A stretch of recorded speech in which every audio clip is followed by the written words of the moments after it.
Olá, seja muito bem-vindo, seja muito bem-vinda a esse meu canal no YouTube para mais um tema de grande relevância, cujo título é Suicídio é possível prevenir? Como você já deve ter acompanhado ao longo de vários anos, todo mês de setembro ocorrem muitas campanhas intituladas Setembro Amarelo, que é exatamente voltada para prevenção, para conscientização do suicídio. Mas passado aqui alguns meses, estou eu fazendo um vídeo sobre a mesma temática, né? E por que esse tema agora, novamente? Bom, por dois motivos. Primeiro, porque o mês de setembro ele é intensamente, muito desenvolvido para falar sobre isso, muita gente fala. E depois corre-se sempre o risco de cair no esquecimento. O que nos leva ao segundo motivo de estar fazendo esse vídeo nesse momento. Cada 40 segundos, uma pessoa morre por suicídio no mundo. E cada apenas 3 segundos, uma pessoa está fazendo uma tentativa. Então, nos últimos 3 segundos, alguém já tentou e nos últimos 40, alguém já morreu por suicídio. Aqui no Brasil, temos uma taxa de 30 pessoas de morte por suicídio por dia. Esse não é um número insignificante, veja só. Também temos percebido um aumento no número de suicídio entre adolescentes e jovens na faixa dos 15 aos 25, aos 30 anos de idade e também numa outra faixa etária a partir dos 70 anos de idade. Antes de nós darmos seguimento a esse vídeo, para o qual eu peço sua atenção, sua compreensão, porque obviamente não vai ser um vídeo muito curto, porque ele precisa de muitas informações. Antes de entrarmos nisso, portanto, eu peço aqui para você, se você ainda não se inscreveu nesse canal, aproveite o momento, se inscreva. No final, se gostou dessa temática, da forma como está sendo colocada, se ela lhe foi útil, repassa, compartilha com alguém, dá seu like, faz um comentário, ajude a construir o canal. Eu te agradeço desde já. Mas vamos para o tema propriamente dito. Você já pensou em se matar alguma vez? Se a sua resposta for sim para essa pergunta, saiba que você não está sozinho. Acompanhe aqui nesse gráfico e você vai ver que dentre cada 100 habitantes, pelo menos 17 já pensaram alguma vez nisso. 5 tiveram um plano, pensaram em como fazer, 3 efetuaram uma tentativa e uma conseguiu efetuar o suicídio, levá-lo a um fato consumado e de fato morreu. Quando falamos de suicídio, sempre nos deparamos com alguns mitos, com algumas crenças. Selecionei algumas que, a meu ver, são importantes. Obviamente tem outras, mas selecionei apenas algumas para a gente estar conversando. A primeira delas diz respeito a uma coisa seguinte: é uma decisão individual. Então, alguém comete suicídio, eu automaticamente sou levado a pensar, bom, isso é um problema dele, não tem nada a ver comigo aqui, é ele.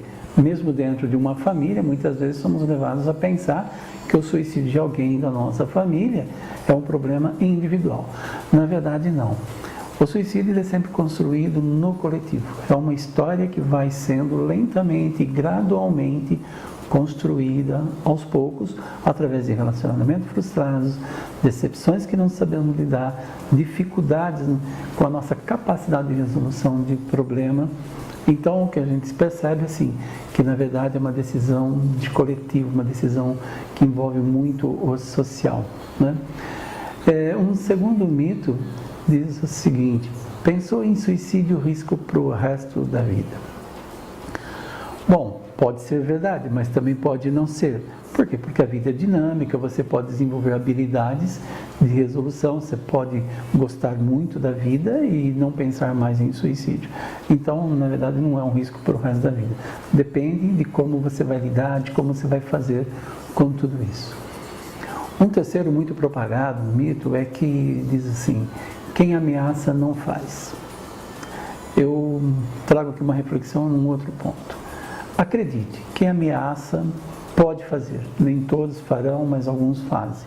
Então, quem faz ameaça, é melhor nós vermos como se fosse um grito de socorro, Se a pessoa está dando alguns alarmes, fiquemos atentos, não vamos fazer de conta que não é nada não. Vamos, nesse sentido, para o quarto item, que diz o seguinte: A pessoa fez a tentativa de suicídio apenas para chamar a atenção. Tomou lá um monte de comprimidos, sabia que não ia morrer. Então fez só para chamar a atenção, pois quem quer se matar, se mata. Aqui cabe uma reflexão. Há várias maneiras de eu fazer para chamar a atenção, né?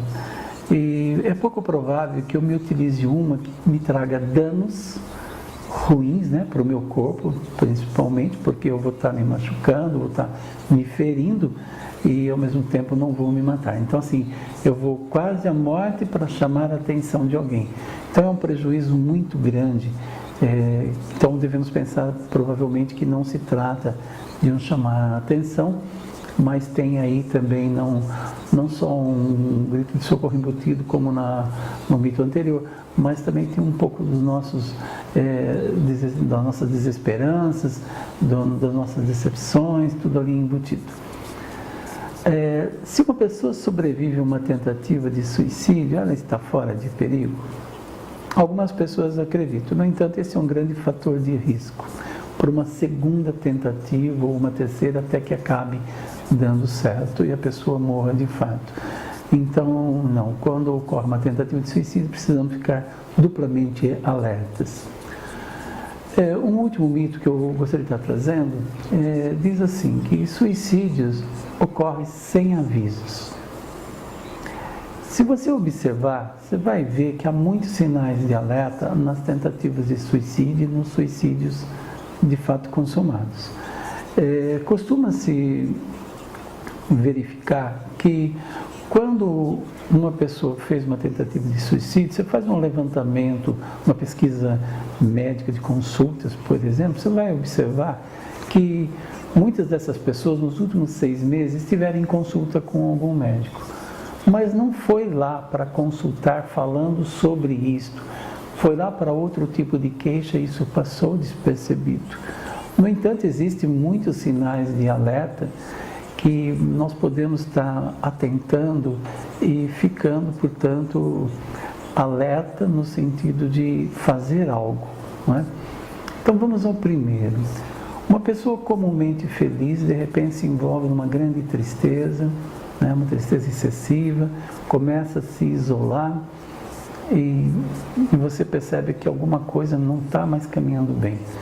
Isso é comum, né, principalmente em datas comemorativas, como Natal, Ano Novo, aniversários de perdas, né, aniversários de morte, e entre outras datas particularmente importantes para aquela pessoa. Então, se ela é acometida de uma grande tristeza e começa a se isolar, é um sinal de alerta muito importante. Há também, no mesmo período, alterações de comportamento, né? A pessoa pode começar a ter muito sono, ou ter muita insônia, não se alimentar, ficar com o visual mais desleixado, ela sempre foi muito cuidadosa consigo mesma e de repente está lá desleixada, não se cuida mais. Ela começou a fazer ameaças de suicídio, você começou a perceber que começaram a surgir falas como eu não sirvo para nada, minha vida não tem mais sentido, sou um peso na vida de vocês e outras frases semelhantes a essa, também são sinais de alertas muito importantes. Se de repente você percebeu que ela começou a concluir algumas coisas, alguns assuntos pendentes, fique alerta. De repente começou a organizar documentos, né?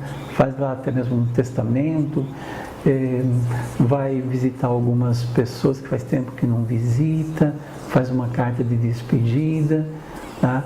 Então assim, claro que qualquer um pode de repente bater uma saudade, fazer uma visita, mas se você observar, avaliar dentro de um contexto mais amplo, assim, a pessoa está muito triste, isolada, está com problemas lá com o sono, com a alimentação, começou a falar de morte e vai visitar algumas pessoas. Isso tem mais a ver com uma despedida do que propriamente com matar a saudade, né? E um outro sinal de alerta importante e às vezes que nos pega e é difícil de identificar é quando há uma melhora falsa ou uma melhora enganosa. Veja, quando a pessoa está com ideia suicida, ela está entre o desejo de viver e o desejo de morrer. Quando ela está nesse vai e vem, nessa gangorra, ela comumente está mais agitada, porque ela fica mais ansiosa, porque ela está nessa decisão. Mas se ela decide pela morte, ela pode ficar tão aliviada que você vai observar que ela ficou calma e ela não fala mais a respeito. Isso pode dar uma indicação de que a pessoa melhorou, quando na verdade não. Ela apenas decidiu e se tranquilizou. Dentre as características, quando pensamos em suicídio, nós sempre listamos 3, né? Uma delas foi essa que eu acabei de falar, que é essa coisa da gangorra, né? Também chamada de ambivalência, entre o desejo de viver e o desejo de morrer. Fica-se oscilando entre uma coisa e outra, porque no fundo o que se deseja é livrar da dor, da angústia e continuar vivendo. E é por isso que dá essa gangorra. Entre alguns momentos eu penso assim, em outro momento eu penso assado. E aos poucos isso vai sendo construído dentro de mim, uma rigidez no meu pensamento. Se eu não consigo achar alternativas, elas são muito demoradas para aparecer ou não aparecem, eu começo a achar que não há saída a não ser através da morte. Então, assim, é uma dor que não vai ter fim, eu não consigo suportar e eu não tenho saída. Então, morrendo, isso vai resolver o meu problema. Isso é uma rigidez no pensamento que pode ser modificada, mas tem que ser muito bem trabalhada, porque a pessoa está cada vez mais convencida de que não vale a pena viver. Ainda que a gente diga que o suicídio não acontece de uma hora para outra, nós devemos pensar numa última característica, né? A terceira característica é da impulsividade. Eu vou construindo uma ideia de morrer dentro de mim, mas sempre vai ter aquele acontecimento que vai ser a gota d'água que faz o copo transbordar. Então eu estou tendo frustrações, sentimentos de rejeição e de repente acontece mais uma coisa semelhante e aí eu digo, realmente não adianta, não tem jeito, para que continuar vivendo? Então nesse impulso eu posso cometer o suicídio. Passemos agora a alguns fatores de risco que eu selecionei. Se uma pessoa já fez uma tentativa de suicídio, ela pode fazer uma segunda, uma terceira tentativa. Então é um fator importante, né? Não descuidar nunca. Uma doença mental, por exemplo, como a depressão, um transtorno bipolar, um alcoolismo, transtorno de personalidade, esquizofrenia, todas essas doenças contribuem de maneira muito forte enquanto fatores de risco. Grande número de pessoas que morrem por suicídio, elas carregam algum desses problemas.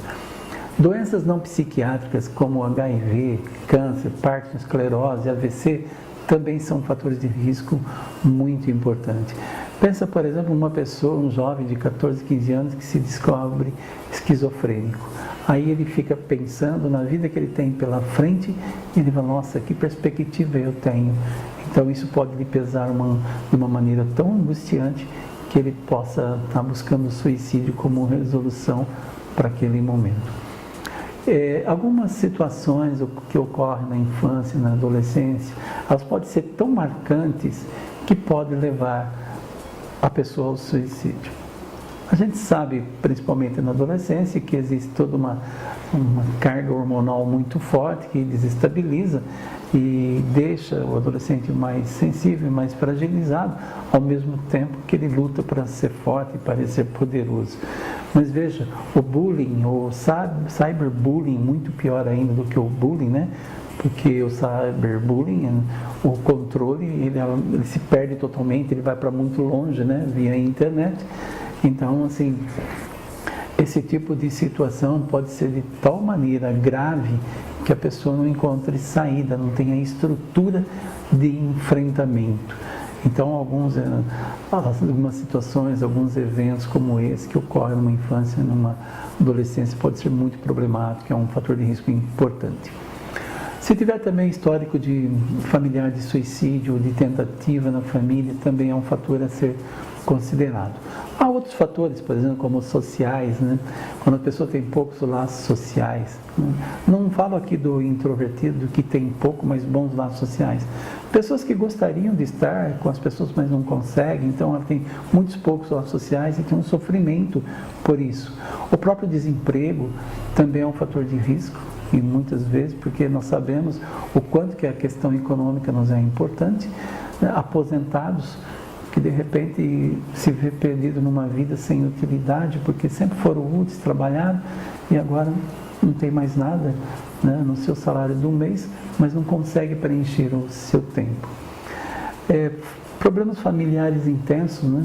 A gente pode se decepcionar com algum familiar e a coisa não se resolve, mas aquela pessoa nos é tão importante, mas tão importante, que é frustrante demais. Então pode ser também um fator de risco se eu não consigo fazer uma superação dessa problemática. Se vocês observarem aqui no gráfico que eu vou mostrando agora a seguir, vocês vão perceber que quando se associa mais de um fator de risco, o percentual ele cresce assustadoramente. Por exemplo, veja ali o transtorno do humor, onde nós temos 35,8%, quase 36%, portanto, de incidência no suicídio.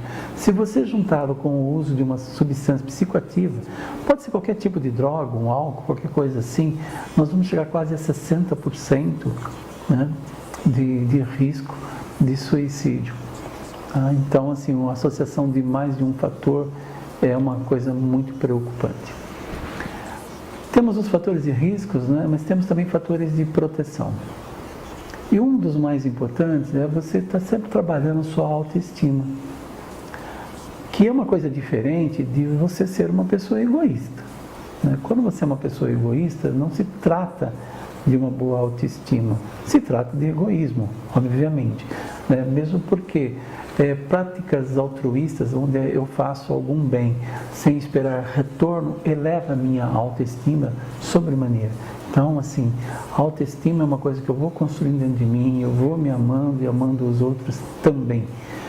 A espiritualidade é um outro fator importante de proteção. Temos aqui, vamos diferenciar, né? Você pode ter uma crença religiosa, aquilo que lhe faz bem, então você usufrui dela, aquilo é um fator de proteção importante para você. Mas há também um outro tipo de espiritualidade que diz respeito aos grandes valores humanos, que quando eu fico focado neles, fazendo com que eles cresçam dentro de mim, que aquilo seja minha capacidade, então eu tenho um fator de proteção bastante ampliado. Por exemplo, amor. A capacidade de amar é uma capacidade que eu vou desenvolvendo na medida que eu vou conseguindo amar. Junto com o amor, eu tenho que ter a compaixão, tenho que ter treino de paciência, de tolerância, capacidade de perdoar, noção de responsabilidade, noção de harmonia. Então, são valores amplamente, né, valores grandes da sociedade humana. Isso também tem a ver com espiritualidade. Buscar o sentido da vida, a razão para viver, é uma coisa que se faz todos os dias, né? Então, podemos focar em cima disso e buscar. Não se busca valores como esse, razão para viver, o sentido da vida, apenas em coisas materiais. Mas, obviamente, que a base material também nos é importante nos dias atuais. Mas focar apenas nela, é claro que vai dar um desequilíbrio. Eu posso centrar foco, portanto, em outras coisas que dão sentido à minha vida. Por exemplo, eu posso acordar de manhã e ter uma proposta para mim. Hoje eu vou fazer o meu dia e o dia das pessoas à minha volta o mais feliz que eu conseguir fazer. Isso é um bom sentido para a vida no dia e isso, obviamente, é um fator de proteção relevante. A família também é um fator de proteção.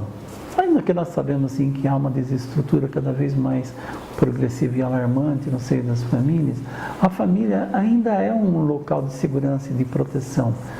Claro que temos que estar atentos para construir esse local. Ele não se faz sozinho. Eu preciso fazer algo e todo mundo precisa fazer.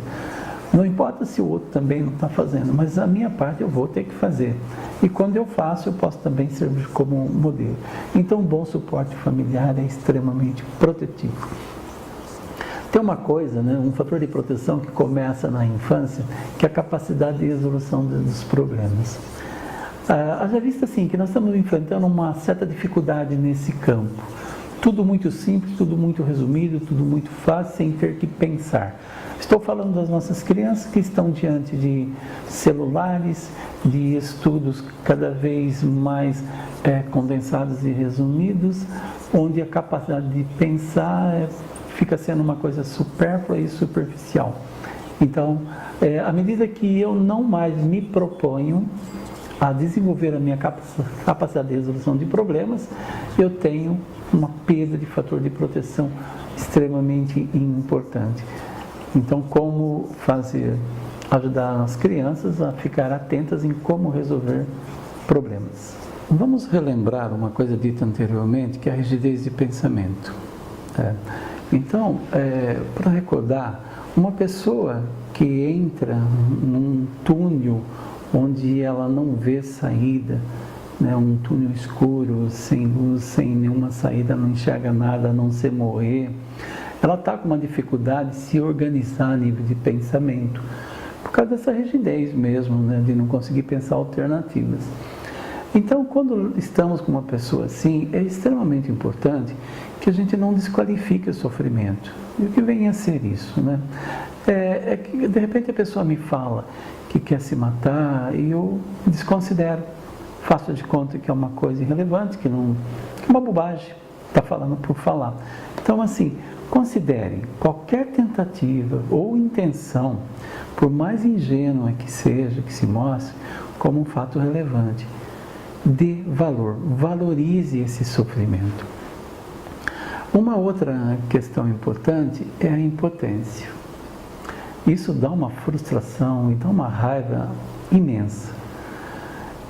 E evitar reagir com a pessoa de maneira a maltratá-la por isso, ou mesmo deixá-la de lado, é importante, né, para que a gente fique atento.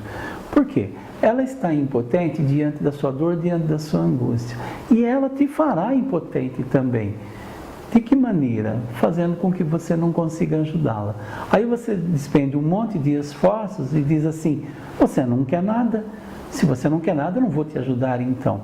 E você, com essa raiva, porque você ficou frustrado, né, ficou impotente, você descarrega em cima da pessoa e piora ainda a situação. Veja, se você entrar numa dessa, numa frustração, numa raiva, retome o mais rápido possível. Peça desculpas se for o caso, se não for também, apenas segue, mas volte a cuidar, porque a pessoa está buscando muito cuidados, mas ela não está conseguindo te transmitir isso, nem como fazer corretamente, porque ela também não sabe. Então, o que podemos fazer? Bom, em momentos assim, muitas das vezes, conversar com a pessoa pode ser tão ou mais importante do que o próprio medicamento. É claro que se a pessoa estiver extremamente depressiva, o medicamento vai ser de grande ajuda. Lembrando que um antidepressivo pode levar um certo tempo para fazer efeito e também traz efeitos colaterais que na maioria das vezes são muito ruins e pode levar a pessoa a desistir de continuar com o medicamento.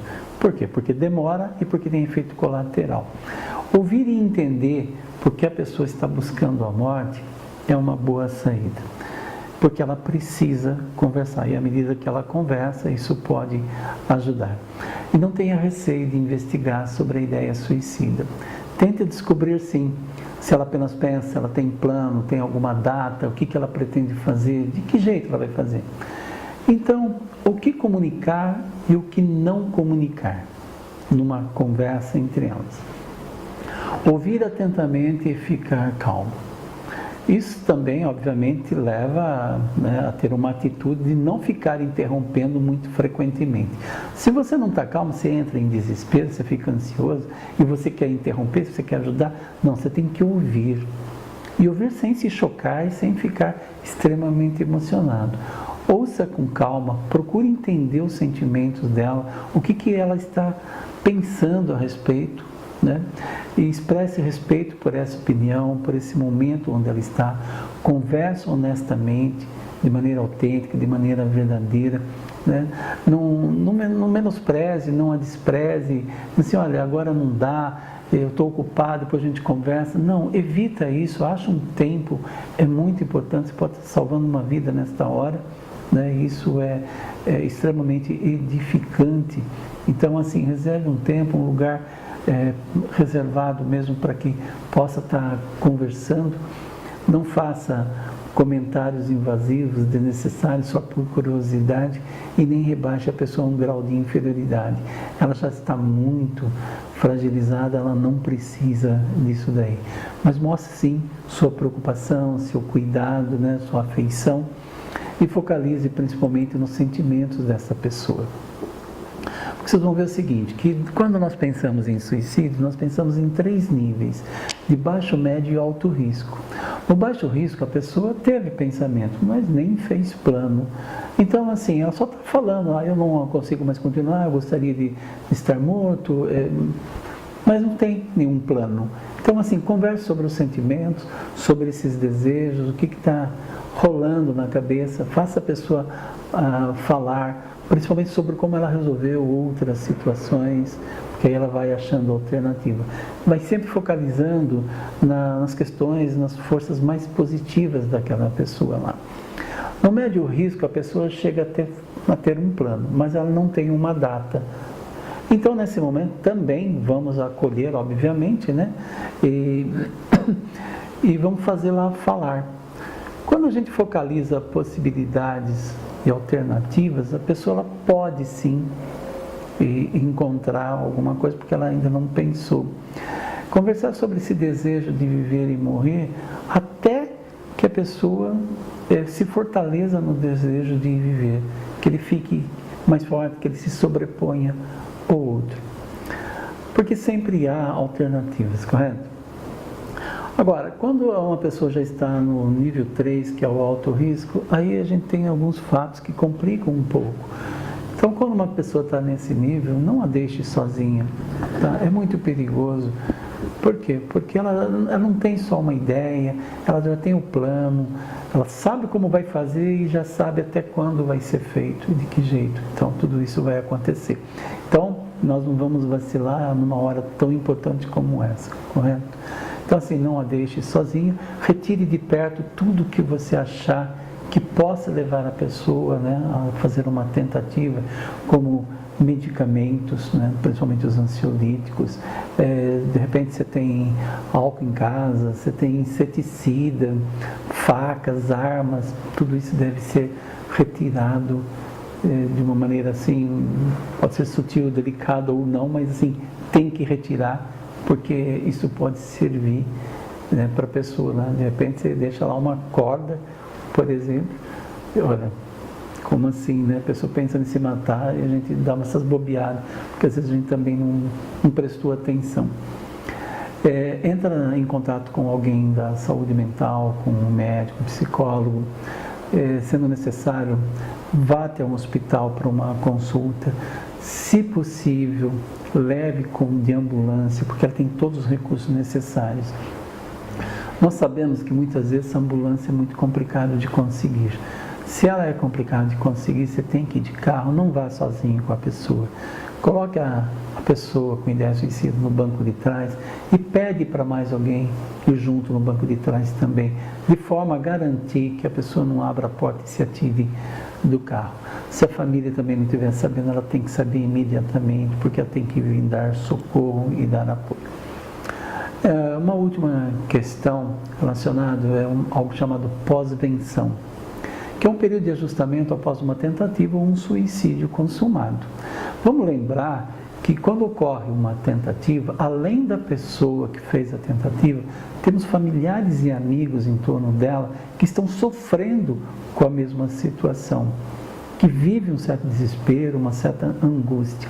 E quando ocorre o fato de maneira que se consuma o suicídio, que a pessoa realmente morra, os familiares ficam extremamente fragilizados. E quando ocorre isso, então, precisamos identificar qual a condição emocional das pessoas envolvidas. Às vezes as pessoas estão falando com raiva da situação todas e a gente fala, não, esse aí está bem. Não, pode não estar bem. Mesmo porque raiva é um dos componentes na elaboração do luto, que é quando você começa a elaborar, a pensar a respeito da morte. Primeiro você tem um estado de choque, você surpreende. Depois você tem aquela fase onde você começa a falar a respeito.